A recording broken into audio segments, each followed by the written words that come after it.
My name is Jordan Farmer. This is the Uncommon Conversations podcast, episode 14, sorry. Today's guest will be Steve Paul, who's been in the tech industry and is retired now. But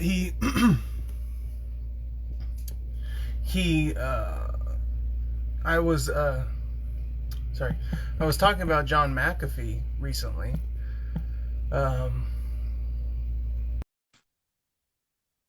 Talking about John McAfee recently, and he commented saying that he knew the man / knew of the man. Hey there, I'm going to try to position my tablet as best as I can. I don't have my laptop today, but I do have my tablet. There we go. Okay. Cool. That should be better. How you doing, Steve? Doing great. How you doing, man? I'm doing pretty good. Enjoying my second / third podcast of the day, and second energy drink. You've been busy today, huh? Yeah, talking to people. It was really interesting. I'm not usually in the position to be defending feminist positions, but I was earlier today, so that was definitely interesting. I was very happy to be doing that. I did catch some of that one. That was definitely interesting. Again, going into like the gender roles and whatnot, and things have changed over the last 60 years. Especially the feminist movement, how big of an impact it has had on women and women's sexuality and reproduction and the family. There's just been a lot of changes the last 50 years that have made things a lot more different. Oop, my tablet's about to fall out here. Yeah, it's made things a lot very different. Like the sort of basic norms for women nowadays are very different. Some of the changes are good. Some of them, I think it's just, some of them aren't good. As with society, we're always kind of trying to figure things out with that. It was interesting because anytime I talk to someone that I disagree with, I feel like there's this automatic, especially with many podcasters, there's an automatic expectation online, maybe just online in general, to you got to argue every point, you got to attack. And most of the time I'm just kind of just kind of there, right. Just absorbing what they have to say, and occasionally I'll nod if I understand. If I feel like it's a strong point I got to disagree with, I'll at least shake my head just to be like, well, no, I don't. Just to signal, right. Not digging it. I'm more like you. I'm more like you, where I've always been kind of a moderator kind of person, more so than a direct attacker or going thing. Like I said, I'm a director, so I was managing 3 different teams, and we had a very diverse amount of people that I was working with. And it's also crazy because they're across the entire globe too. I mean, we had people in Pakistan and the UK and Canada and South America. I mean, I had team members all over the world. Mm-hmm. And it was an interesting discussion because we would have our group meetings, and it was the same thing. You would have a lot of different people with a lot of different ideas attacking each other. It's mm-hmm. kind of how it worked. I would just try to keep the peace, sit off to the side. Yeah. That's very much my temperament. And what I try to do anytime I'm in that position, if I can, you can't always do this, but if I can meet them on some common ground and sort of validate where I think they're coming from first, and this is almost always the case with politics, explain how I thought the same thing, and then expand upon what my personal reasoning and evolution was. And because I got into politics just to seek understanding, it wasn't to, I'm a blue collar, just average Joe. I was a car detailer for 3 years. The realm of academics and high level intellectual stuff fascinates me, but it was never my domain, especially socially, the upper echelon sort of higher, socioeconomic milieu. I can't stand those people for the most part. When you actually get to know what they're actually like, and because it's the people that want to prove a point to you with what books they're reading lately, the people that want to prove a point to you with some esoteric bit of vocabulary that they've learned recently, that whole sort of intellectual flexing culture. It's I can recognize beautiful rhetoric for its own sake, but I separate that from this it's very much like an elitist flexing culture. Right. And I hate it because I was not from that, so I got to deal with the condescension from the other side. which they don't Right. always like pick up on. But I'll tell you that's also a really big piece of the corporate culture. Also, I mean, again, working as a director and working with CEOs for big companies, we dealt with some of the bigger banks, some of the largest banks in the world, globally, and those people are very elitist. You know what I mean? They really, and not only that, but they're very showy. You know what I mean? Like we have a CEO that would pay like 10 grand to get a picture with another CEO. You know what I mean? That way he would have that on his desk, kind of thing. And it's the big braggart culture where they think they know better than you, and their shit doesn't stink. And it's definitely a place that I'm happy to be away from at this point because yeah, I was yeah, I was locked into there for like 25 years because I worked for this company for about 25 years as a director, and I got to travel a lot, and we had a lot of big corporate meetings and whatnot. And definitely not my tea, but definitely not my cup of tea. I'm not a big corporate guy anymore. It mm. was terrible. I'm sure you had to sit through many meetings, just sitting in your mind, just like, Right. "Ugh!" I like the team building though. I like the team building because I had some really great teams. I had an R&D team, I had a development team, I had an IT team which did all the tech and systems work.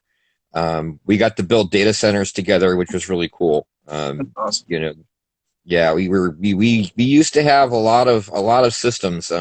Luckily, the cloud now got rid of all of that. So that's kind of how my life was on that technology side. Was first building up the physical machines, building up racking servers, building data centers, cooling, heating, getting them set up, and then converting all that to the cloud after eventually, which was really cool. Now it's just you don't have to order a rack or procure anything. You don't have to spend a weekend, lifting these big heavy servers and getting them racked. Now it's all you just click a mouse, where somebody else handles it. So That's that's a cool. big change in technology. It's a wonderful change too. I mean, Mhm. now you have so much agility for if you want to build things or if you want to scale or if you have any kind of computing needs, you can build some pretty powerful stuff like in a matter of a couple mouse clicks, which is great. Yeah. Now I know pretty much anything on the internet and decentralized is going to be very difficult for the average person to use, especially in the Hmm. beginning.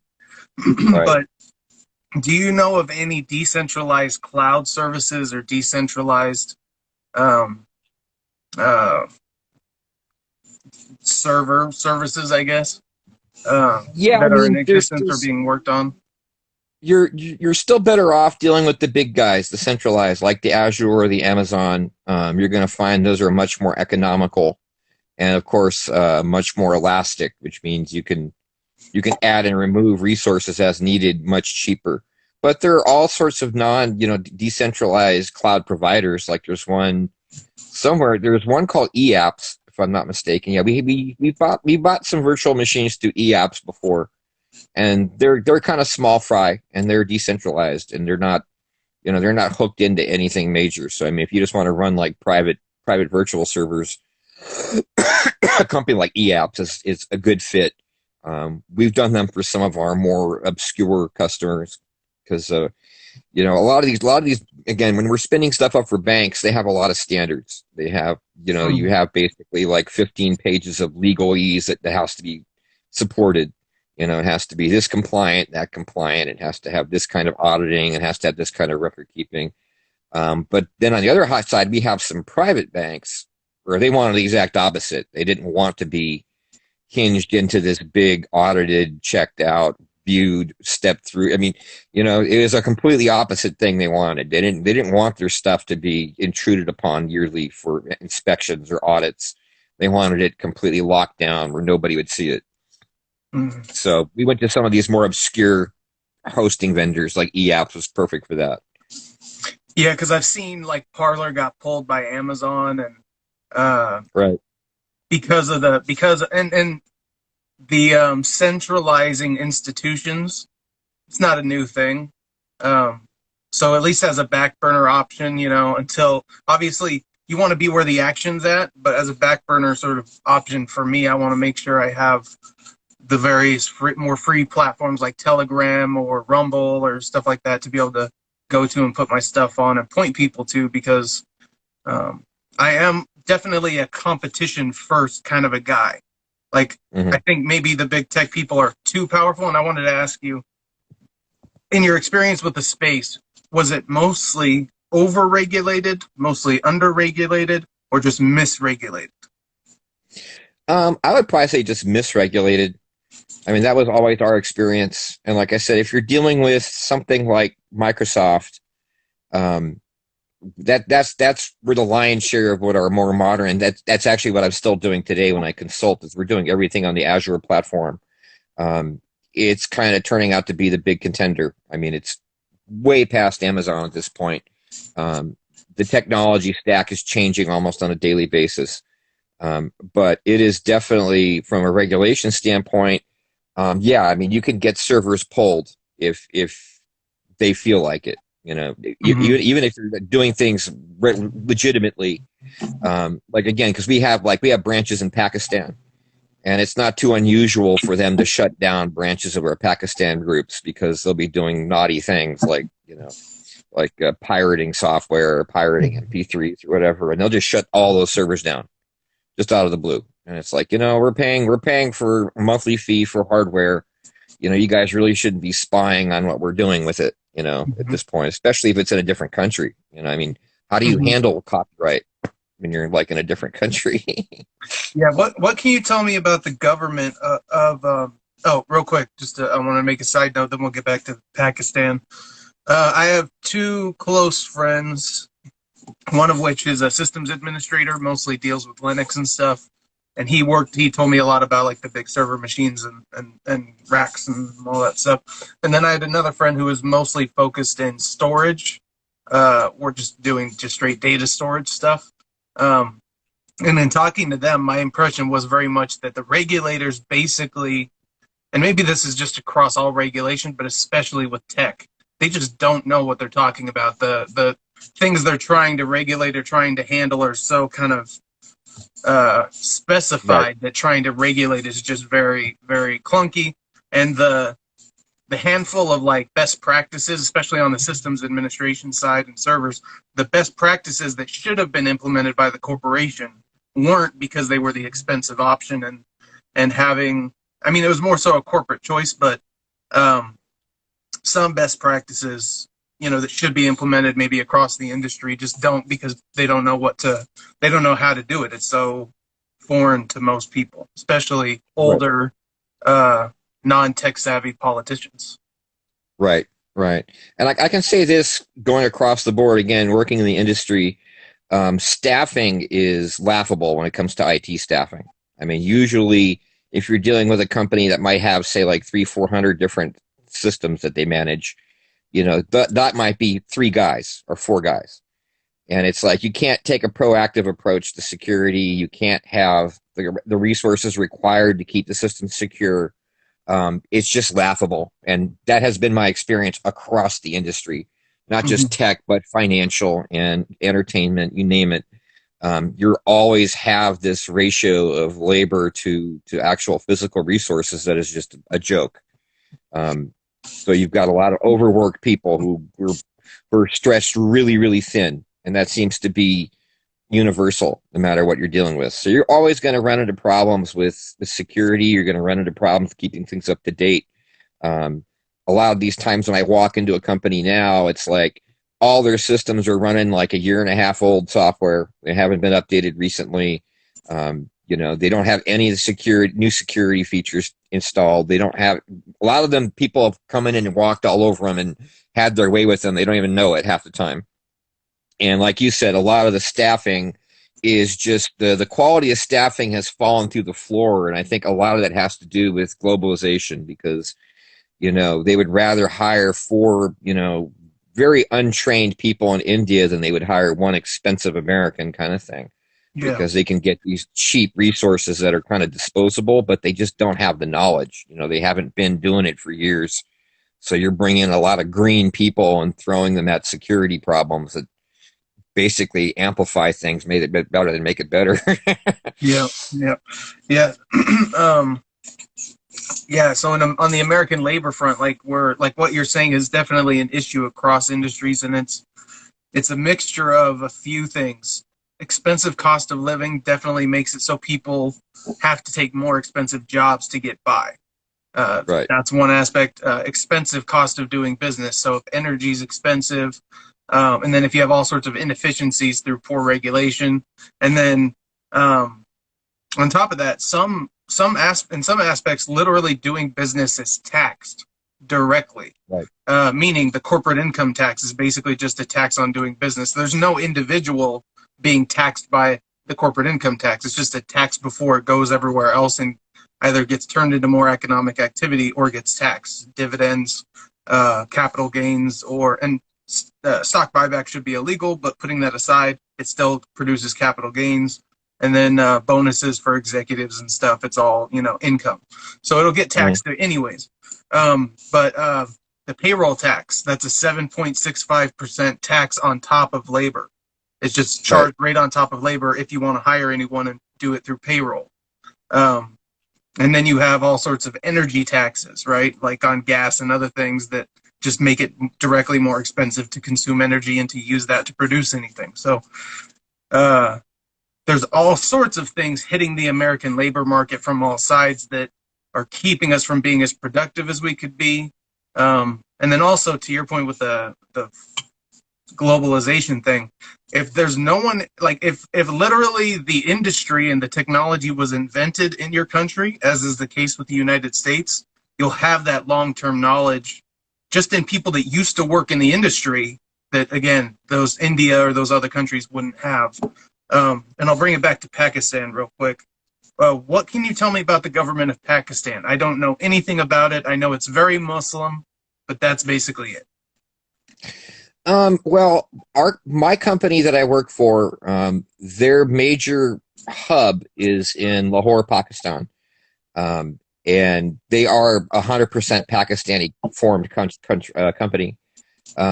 They got extremely lucky though because Musharraf, when he came into power a long time ago, he had a real push to get that country out of the dark ages. I mean, he spent a lot of money and a lot of infrastructure. I mean, they told me that before Musharraf, there was like three T1 connections in the entire country.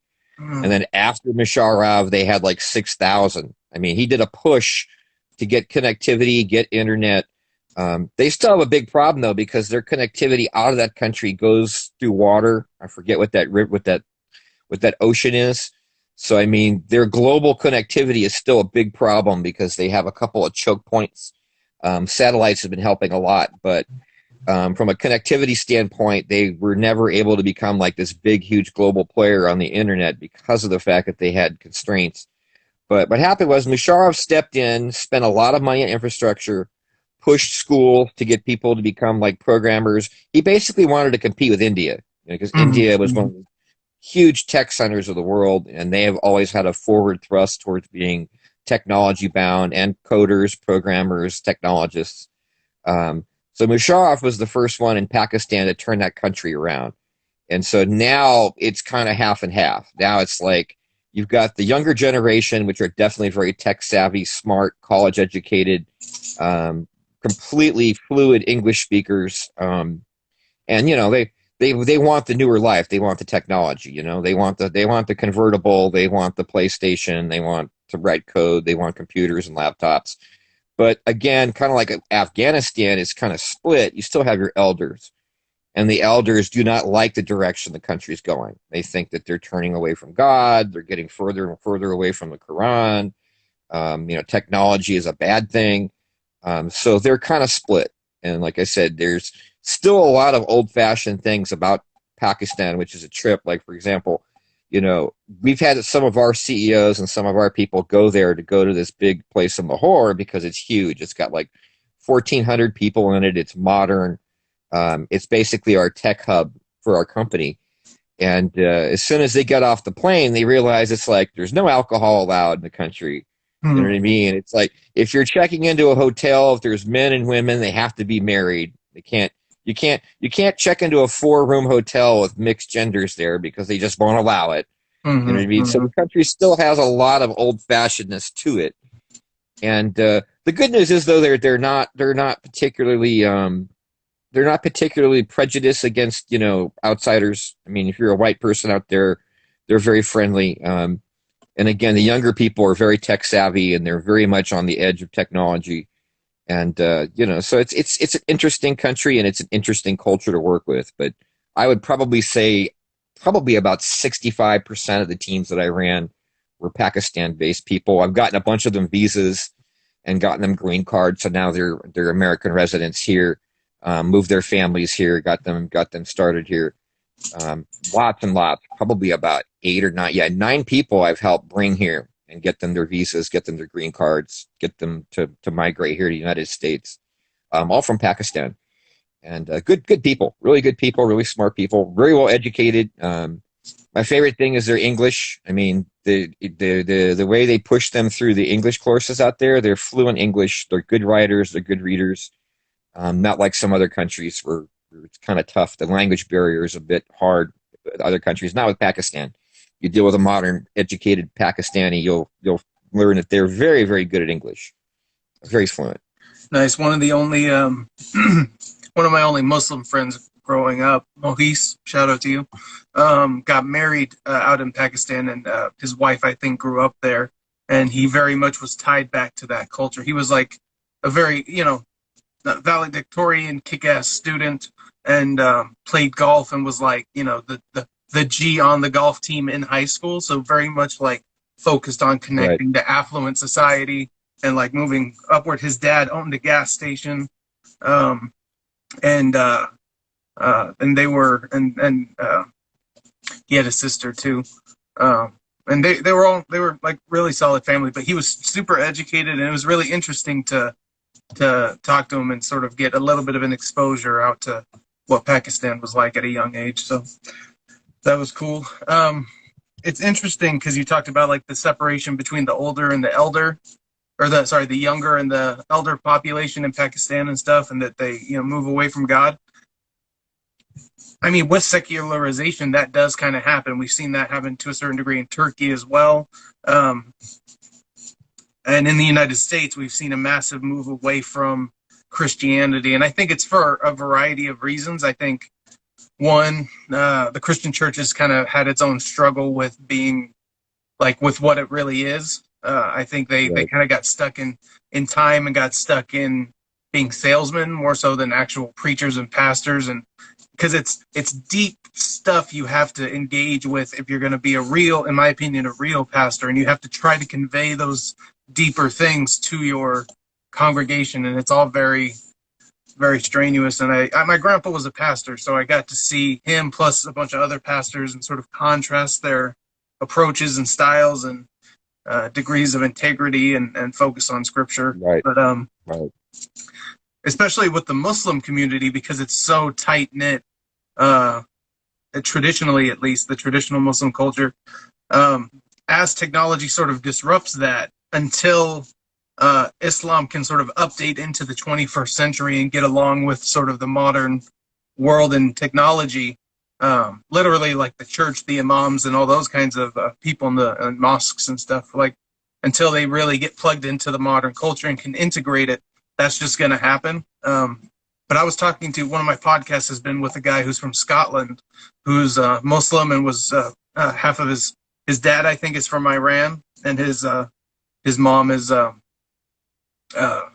think maybe they were both from out of the country. But anyways, he's mixed race, and he was born in Scotland, and he is Muslim.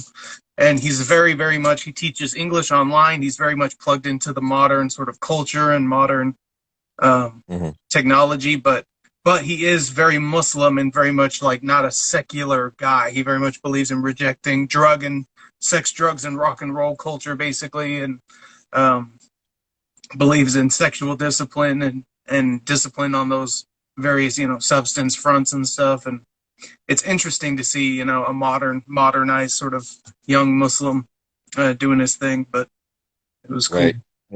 And every single one of the people that I worked with, even if they weren't as devout of a Muslim in their real life, they were still very, very particular about the rituals. You know what I mean? They would always have their prayer mats. They would always have to find which direction Mecca was. They would always have to do their prayer several times a day. But these are the same ones that would sneak a piece of bacon every once in a while. You know what I'm saying? Yeah, yeah, And they were yeah. young guys. They like technology, they like video games, they like big screen TVs and fast cars.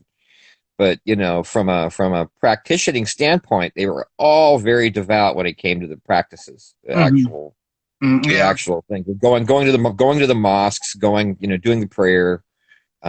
They were all into that. They never missed a prayer, and they never missed a mosque visit.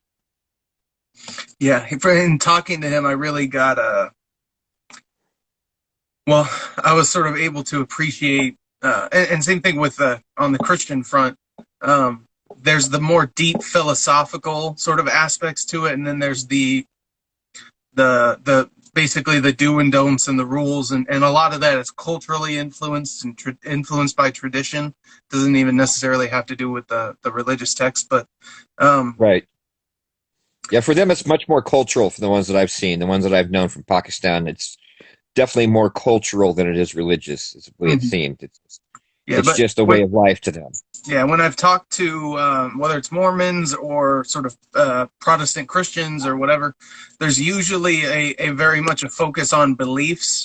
Um, with Mormons, there's definitely an emphasis on reinforcing that they believe the Book of Mormon to be true and all that stuff. Um, Right.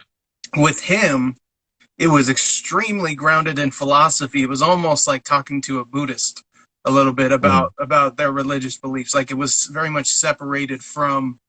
Uh, I mean, with him, maybe it's more tied than a Buddhist, but it was in that direction. And usually, when you talk to pretty much anyone that's religious, it's usually very much about the rules and the practices and the the judgment.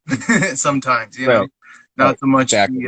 the deeper philosophies or the applications. Like for me, my worldview is grounded in a biblical truth, and that is that we're made in the image of God, which to me means that there is a divine spark within all humans.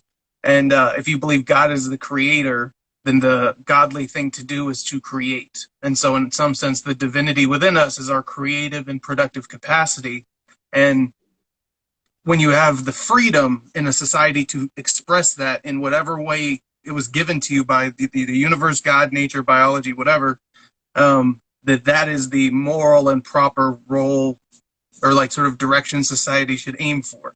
If you restrict Absolutely. our individual ability to create and produce, you're robbing the universe of something and that person Mm. and society of something that Yep. could have existed. But when you just let it blossom, we don't know what will blossom, but something beautiful and of ultimate value can. And Right. yeah, and I say creative and productive only to say only some people create something truly unique, first time ever, but that doesn't mean that you doing that and replicating that and just producing that yourself isn't meaningful too. Like if you draw a piece of art that someone else painted, but you do your own version of it, it still can be special to you.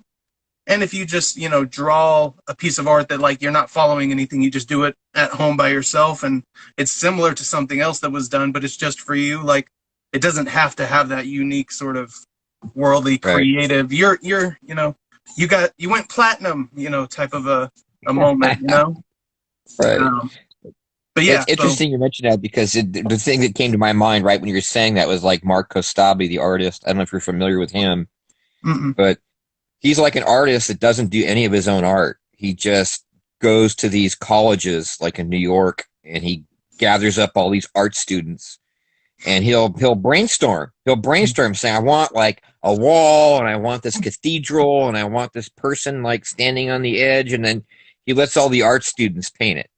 mm-hmm, And then mm-hmm. they'll do like they'll paint like a bunch of them. That way there'll be like a series of them. That way you can buy it'll be a series, so there'll be like maybe 1,000 of them to purchase of that particular image. That's his Mm-hmm. whole art studio, is just to go up there and inspire artists and tell them what basically what it's supposed to be. And then he has a whole, you never know who painted your painting from him. It's a That's Mark Kostabi work, but you got this subset of maybe 8 or 9 art students who are basically nameless who made your painting, which is kind of interesting. I thought that that's was an interesting thing. that's so cool. That's Anonymous almost like almost. if Carlos Mencia had been honest about having Yeah. writers. Like if he had just said, "Yeah, I got writers," I don't want to write all my stuff. I'm lazy. Um, but and I don't mean that in a judgment way. Stealing people's jokes and stealing people's art is bad, but doing what we're talking about here, I think, is really fascinating. Like the number of writers that have made a living and a lifetime's worth of a living working in the background on shows and stuff. It's respectable work. But how did you Yep. spell his name? Mark what? Oh, Kostabi, Kostabi. Oh, I spelled it right. That's cool. There you go. That's a shot. Um, Yeah. okay, cool. I'll Anyway, he's an definitely check him interesting out. guy. I know. I know you mentioned we were talking about John McAfee for a while there, and it's Mm-hmm, interesting because my life has pretty much been very similar to his, actually, at least from the get go. Because he's another early. I mean, I've been in technology since the '70s. I mean, I started writing assembly code like in the late '70s. Um, Pretty much in the same pattern that he was in. An early adopter to writing code, early adopter to PCs, and early adopter to writing software for PCs. Um, I kind of made my cut over from, he got more into security software, and I kind of made my cut over to medical mm-hmm, because there was mm-hmm. more money in medical at this point in this particular area than there was in the security part because he was a pioneer in that place. But his life, it's pretty interesting because even back then he was so ahead of his time for the things that he was saying, and then later on when he got into crypto and he got into the blockchain, the things that he was pioneering with that, as well as I was a big giant supporter of blockchain. I think blockchain technology is not being used nearly as much as it could be. That was one of the things I was getting into right before I ended my career with this particular company. We were getting more and more into blockchain for the fact that it has applications outside of crypto. I mean, it's great for when you think about it from an accounting or auditing or banking or financial. It's just an untapped technology at this point. So that's kind of one of the things that I was really interested to see him get into. And then near the end, he was getting more and more into biomedical, which I had a phase of that as well when I was working for the medical industry. He wanted I'm to cure sure as cancer. you get older, that seems to get more interesting to you. You know? Right, right. Well, not just that, but I mean, when you start to see how much money there is to be made, and Well, yeah. you'd be surprised at the kind of discoveries that can be made, even with very very low tech means. He was smart to move to Belize because he didn't have to worry about the FDA. He didn't have to worry about any regulations. Um, Started doing his thing. He hired, unfortunately, he brought along a fairly intelligent college student who had degrees in that, but they personally couldn't work it out because she was definitely not the kind of resource that he needed there. And of course, knowing John, because he's a big silly party guy, everything fell apart rather quickly. Hmm. Um, I mean, and it's so interesting because the people that say, "Oh, you like John McAfee? Well, he was a murderer or whatever." It's like, well, you know what? I have a cat. His dog, his neighbor poisoned his dog. Mm-hmm, And I said, mm-hmm. if somebody poisoned my cat, they're going to die. Period. I'm going to kill them Yeah, too. I mean, I'm totally yeah, on his side with that. yeah. Yeah, the But thing people are is, saying like, he's a murderer. there's something, Trump sort of said this about Elon Musk. Like, you kind of got to let that guy go do his thing. Like, and Right, to be like bashing him or what basically, in my like, to waste his time is stupid because it's like right. that guy is going and doing just crazy things. With a guy like John McAfee, because after he, died, uh, Mm-hmm, after he committed suicide. mm-hmm. Whacked. I love that um, tattoo he got. He I got a started checking tattoo on out his all of arm his, and whacked. huh? His tattoo on his arm. He had whacked tattooed on his Mm-hmm, arm. So mm-hmm. I thought that was the funniest thing before he died. Yeah, yeah. Makes you wonder, like, well, not necessarily you, but me. I'm like, when am I gonna have to get that tattoo? No, I'm just kidding. Yeah, Uh, exactly. but I do think about that stuff though. Um, but with a guy like John McAfee, like if he was really obsessed with his work versus just being a genius, he would have made Elon. He probably would have made Elon Musk look like a second fiddle. Like just seeing what the Yeah. guy did, literally just spitting out ideas in his worldview and the way he could concisely break down issues with voter security, like back in 2017 when he was talking about it. And just I've been studying politics for 10 years, and like to have a guy who's situated in society and accomplishments and capitalism and all that kind of stuff, like at the level that he was, and just hearing stuff that is like my own thoughts echoed by someone. I'm Right. just like, Right. like for me, it's validating, but it's also cool because I'm like, I also feel like I'm not alone. I Mhm. also feel like Right. I'm not this lone, jackass in the corner, just like thinking all these things, and in reality, it's over there, you know. And Uh, his timing was exceptional because I always found myself really surprised because a lot of the things that, I would start considering and looking into, it's like he would pop up and beat me to it. You know what I mean? It was mhm, like when cell phone security I've always thought was a big deal, and it still is. I mean, we have no privacy. Everything we do is monitored, everything's tracked, everything's traced. And he's like, even when you go into the settings and you turn these things off, they're still on. You know what I mean? You can't really turn the GPS on your phone off. You can't change the geopositioning circuitry. You can't turn any of those off. They're always on. They're always logging. They're always, tracing you. So he said, you know what? I'm just going to put dip switches on the phone. And it was a brilliant idea. He said, you know mhm, what? Now you can actually physically turn the piece of hardware off with a dip switch. mhm, So mhm, there's no way that they can't, when there's no circuit trail there, there's no way it can be on. So mhm, that was his first idea, was the security phone. And the problem is with John is he was always moving so fast that he'd be switching gears and never finish what he was working on. It would be like he would come up with some great ideas, some great product, and then when he would get the initial version out and start to hype it, then he would switch gears and it would get left behind. mhm. And that was a lot of the history with John McAfee, is that he kept moving too fast, and all the way down to where he went to Belize and then to Florida and then to Texas, and then he was always moving too quickly. When you're pulled by curiosity and interest more so than money or anything else, like obviously he wanted to make his money and all that kind of stuff, but he was happy to just make a company, build it up to a certain point, and once he wasn't interested, sell it and move on. Like he wasn't Right. even concerned. He never did, like, at least this is my understanding. He never did timely exits. He never picked the top of the market to try to, time an exit or anything. He's just like you said, just jumped from thing to thing. Went from Yep. creating a decentralized cryptocurrency exchange to Ghost Coin to, um, Mhm. you know, just wanting to party it up and live as an outlaw for 18 months, like hardcore. That man Yep. lived for sure. Towards the end, that man lived for sure. Like, no Yeah, he question. did. Yeah, he Um, did. yeah. Have you And, ever and heard it's of so it's Bitcoin? so funny because he had the one thing that I really liked about him was he kind of did the same thing that I did when I went down to, because I lived in L.A. for a little while, for a couple of years. And it's so interesting because he and I had the same ideas that when you're in a place that's pretty rough, when you're in a rough area, like if you're in South Central LA or if you're in East LA, there's a lot of crime, there's a lot of danger down there. But he took the same strategy that I did, which is you basically you befriend the nastiest people. You know what I Mm-hmm. mean? The people that are the murderers and the brutal people, those are the ones you want to make friends with.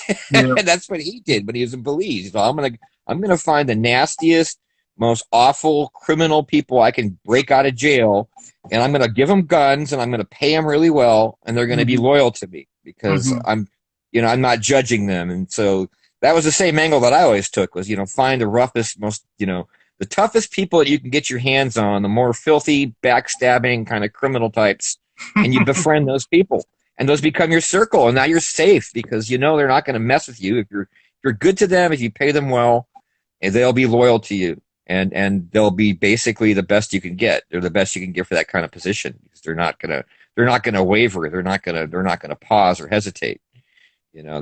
They're in the dirt. You get down to the dirt with them. That makes a ton of sense to me. Also, and this is just maybe the shrewd businessman in me trying to blossom. It's cheaper when you do business in the shit area. I'm just saying, Right. like the Right. the rent's Right. cheaper when there's a risk of being shot.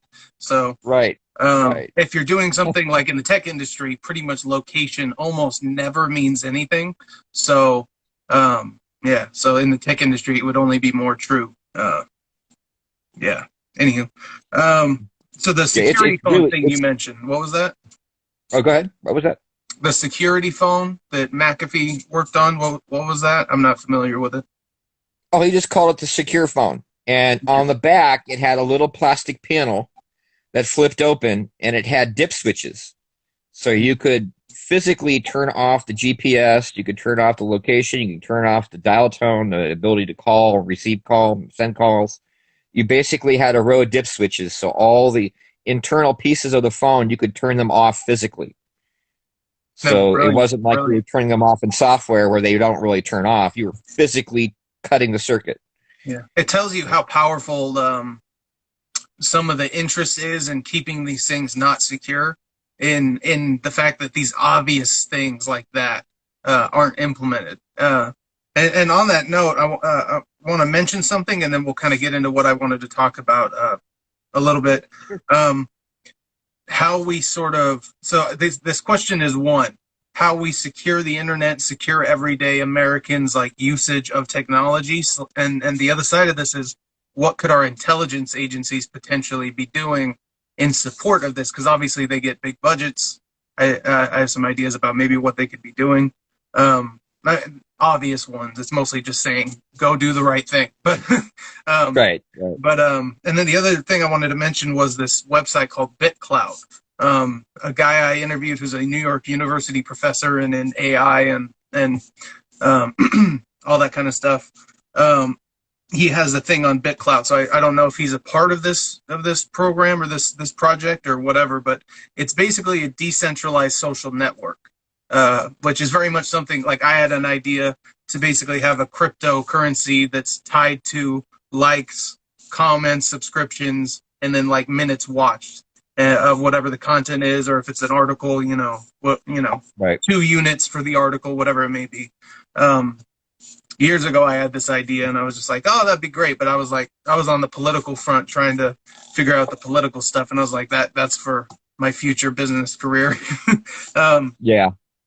and And that's really important too. We need something like that because the tech giants with Twitter and Facebook and whatnot. I mean, we need a decentralized peer-to-peer cloud-based social media. I mean, it's if we just could take it, but not just that, but to the level of the internet itself and the servers and if we could have an encrypted from the bottom layer up type of system here in America, and that would require massive like investment and changes. But that's one way. I think the only like ultimate way to secure the system, because it's like unless you go from the bottom layer up, you're always going to have entry points at least from the bottom up, and then obviously software is only so strong. You can have many access points, and sometimes idiots just give you their password. That's right. I think John McAfee was saying like 75% of hacks today are just people giving up their passwords Yep. because of Yep. encrypted email. Some water. Yep. It's not even like technological hacking, really. Well, I Which mean I thought was interesting. that whole WikiLeaks thing that happened during the Clinton election, man. That was Podesta frickin' putting his password into a frickin' email. It was a phishing email, Yep. and basically ran the entire Democratic Party stuff straight out to the open for Yep. everybody to see, just by giving his password up. Yeah. Man, 2016 was in hindsight, 2016 was something else. There was this video, Project Veritas. Are you familiar with them? Yep, very familiar. They released the hot mic video of the ABC News reporter talking about how she had the Jeffrey Epstein story in 2016, but Hmm. the network, I think it was when she was at no, it was ABC. But anyway, she was told not to share the story. She was told not to do it because it would hurt Clinton's chances in the election. And the girl in question who had been raped by Jeffrey Epstein, her name was Maria Farmer. Hmm. So it registered with me as if it was family, extended family, and it hit something a little bit different in my switch when I saw that video. And there have been moments like when I looked up what the what the maximum penalty is for attempted rape at the federal Mm-hmm. level is Mm-hmm. 2 years. Oh wow, There's that's it. certain things, certain moments where the evil out there in the world that needs to be fought with the system and as individuals registered as really real to me. And that was one of those moments, that Maria Farmer moment where I was like, that could have been my cousin, you know? Right, right. Uh, But once you get to the top rungs of the political system, it gets pretty nasty. It gets pretty dark. yeah. Um, I, there's a lot of terrible things going on up at the very top ranks. yeah. It was interesting because I was listening to someone talk about it, and I tried jumping in, but I don't have the following yet to get in on the big people's pages and stuff yet. But they were talking about Q and QAnon and stuff, and I don't like the whole QAnon conspiracy from the jump and the whole discussion from the jump, because to me it's kind of like the phrase conspiracy theory. It's a trick word or trick phrase designed to make you not think.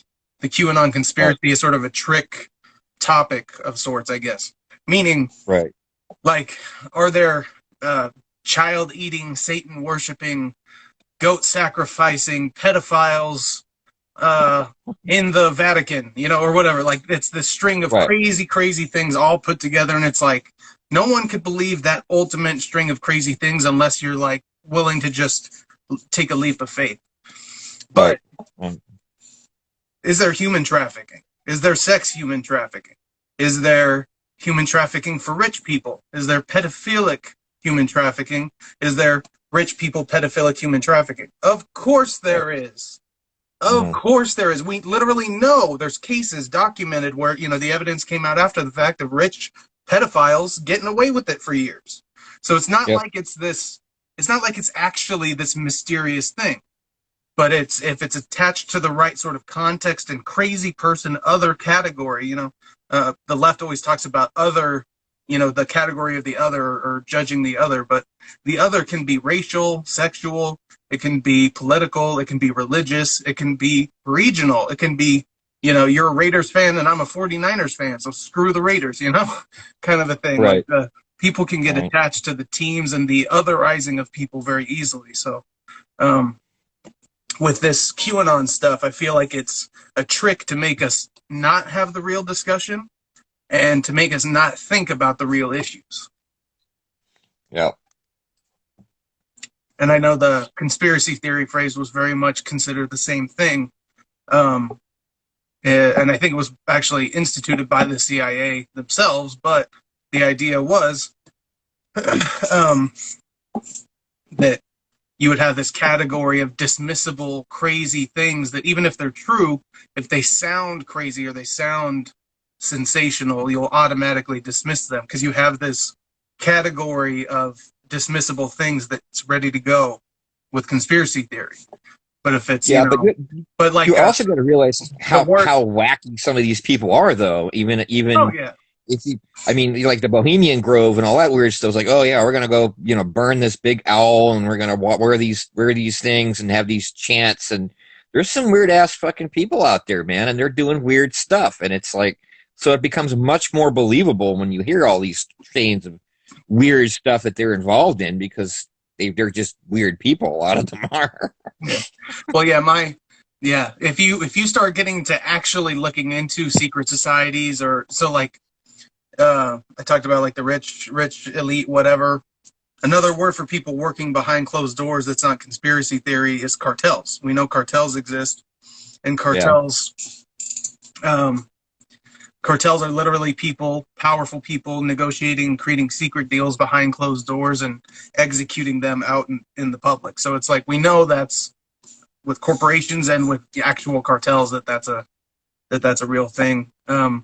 And yeah, like you said, there is a lot of weird shit that, like, once you actually start getting into the science and or not the science, but the research of it, there is a lot of weird, creepy shit that our elites do and Yep. participate in, and weird meetings and ties that they have. The number of people that went to Epstein Island, you know, there's Yep. lots of Yep. coordination points and things where you can draw lines if you want to go down that rabbit hole. But um, And I think it's important to. I think it's important for people to research those things so that they can actually know what we're dealing with. But um, I guess my point was more so, well, one was the word trick thing, but also was just like sometimes the conspiracy is kind of hiding in plain sight. Sometimes it's simpler than you think. Like these vaccine things, right? There's this complicated, well, what are the spike proteins and what are is there underreporting of side effects? And there's all this craziness.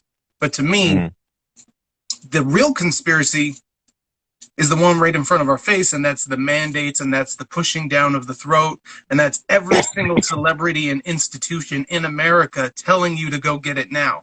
And so here's the dirty thing about it.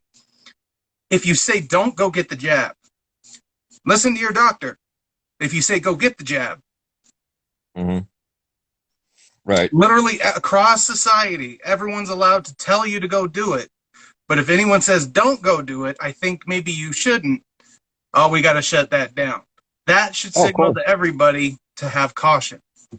Right, of course. And again, you have your tech giants that are kind of, driving that. It's like if you have anything to say about I mean, I got like a 4-day suspension because I was simply talking about, alternative medicines like the Intervictin and we have the hydroxychloroquine. I mean, those things would get you banned. You'd get banned on Twitter. You'll get a 3-day suspension. So it's like you're not even allowed to talk about stuff anymore. It's like they're driving their agenda, and their agenda is go get the vaccine, which, I always tell people, my opinion's always been, if you want it, get it. If you don't want it, don't get it, but talk to your doctor, work with your doctor. Make sure you're medically safe to take it.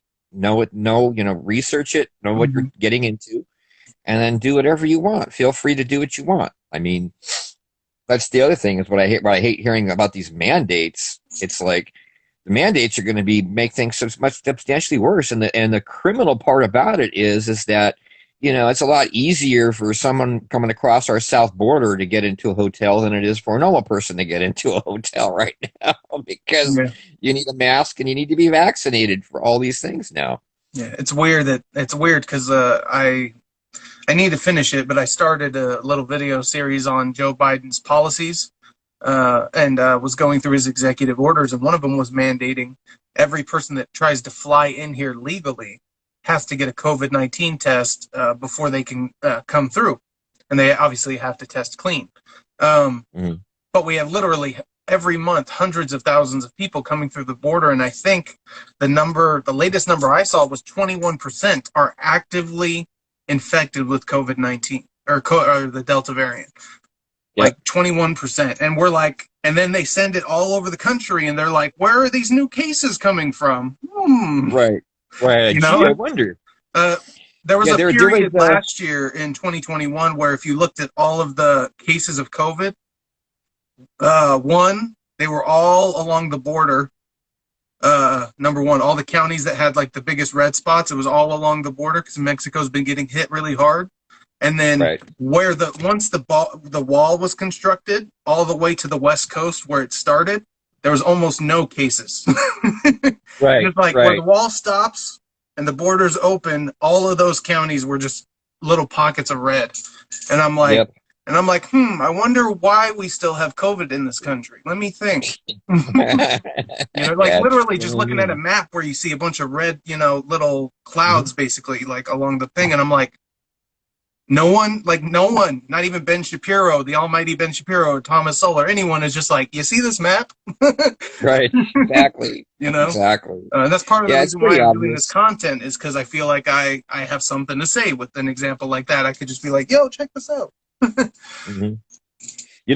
interesting is how there hasn't really been any peep out of Canada. I mean, it's in their country as well, but they have just tried to stay as quiet about it as possible, and it's ripping through that country as well.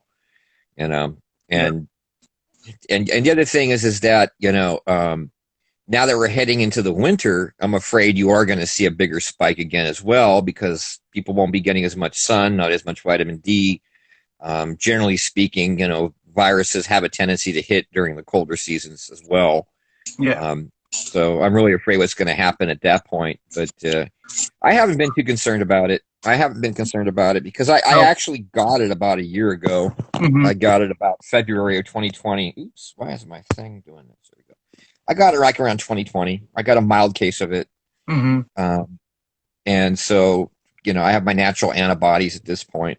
I'm not sure how the Delta variant, how I react to the Delta variant, but I don't hmm think So, I wouldn't get too majorly sick. so Rand Paul pointed me to and quoted, but pointed me to studies done by the National Health Service in England. So Hmm. and before I get into that, let me talk about what Brett Weinstein, who's a biologist, talked about, and it's his sort of I'm very familiar with it's Brett. I like yeah. Brett a lot. Yeah, it's evolutionary theory about the germ, that it's evolving to survive, obviously, which means it wants to spread more, but it also wants to not kill the host. Because if it kills the Right. host, it dies too. Yep. So, and also, in my opinion, this is a bioweapon. I'm convinced of it. And I understand that there's, room for argument and like, which did it come out of the lab or whatever. I think it came out of the lab. I think it was intentionally released the way it was. Um, and even if it wasn't, even if it was an accidental leak from the lab and it was uh, a true mistake, the information rollout and the strategic misinformation in the beginning stages of COVID was intentionally done by China to play it to their advantage and against the world as strategically as they could. So even if you want to say it's none of those, conspiracy theorist type things, because we can't know the truth, China's not going to let us know the truth. They definitely played it to their advantage. There's no arguing that one. Um, Yep. I mean, you are familiar with the fact that COVID, it was around in Spain as far back as March of 2019. They found mm, antibodies in the sewer samples all the way back in Barcelona, March 2019. oh wow. They are finding it in Italy in September of 2019, September 11th, I think, or September 2nd is what it was, something like that. They found in samples in Italy, they found COVID samples there. So this thing's been around, and so the first case they found in Wuhan was what, December 2019. Yeah. So this thing has been around a lot longer. And then there's another guy on YouTube. His name's Dr. John Campbell.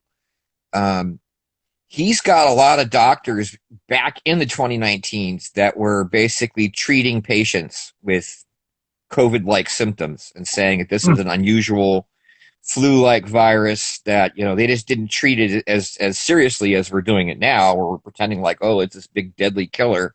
mm-hmm. Like you said, how China's played it to the world, the lockdown, the finances, whatever the goal was, they got their wish. Yeah. But They this thing bought was a bunch of flying around for a PPE year first. from like January through March. They bought a bunch of PPE from foreign markets Yeah, to then resell. Um, and and then they also like I thought it was Trump. I sometimes Trump said stuff and I'm like, that can't be true. And then months later, this particular point was verified that um, they did lock down travel from Wuhan to the rest of China, but let travel go from Wuhan to the rest of the world. And I was just like, right, right, I'm like, what, really? exactly, exactly, Like, that's actually exactly. true? Holy crap. Right. Because the Yeah, thing but is, like I I said, know Trump well enough to know, like, anytime I haven't personally verified the statistics, I should. And the thing is, right, most of his lies were being 5% off, and they'd call it a lie. right, He's a salesman, so everything is the greatest and the best, and dialed up to 10. But most of the time, he was pretty on point with the direction of what he was saying. oh Um, yeah, and yep, the thing is, most regular people can so easily decipher a salesman that, like, the corporate media press, and this was partially to get him out of office, but they were like, he's had 10,000 lies, and people are truly believing that he actually, is the savior. I don't even know. Like, hmm, I can't do a good replication of what their sensationalist stories are. But for me, like, on that front, I looked into his book, The Art of the Deal, so this came out in 1987, right? yep, In that book, he says, I intention. So he said this is how he said it. The press loves a good story. If you're a little different and a little sensational, they'll write about you, and that's free press, and it brings more attention to whatever you're doing. And when I Yep. saw that, I was like, okay, he's just saying stuff sensationally to try to get more attention so that he can get free press, free ads, basically.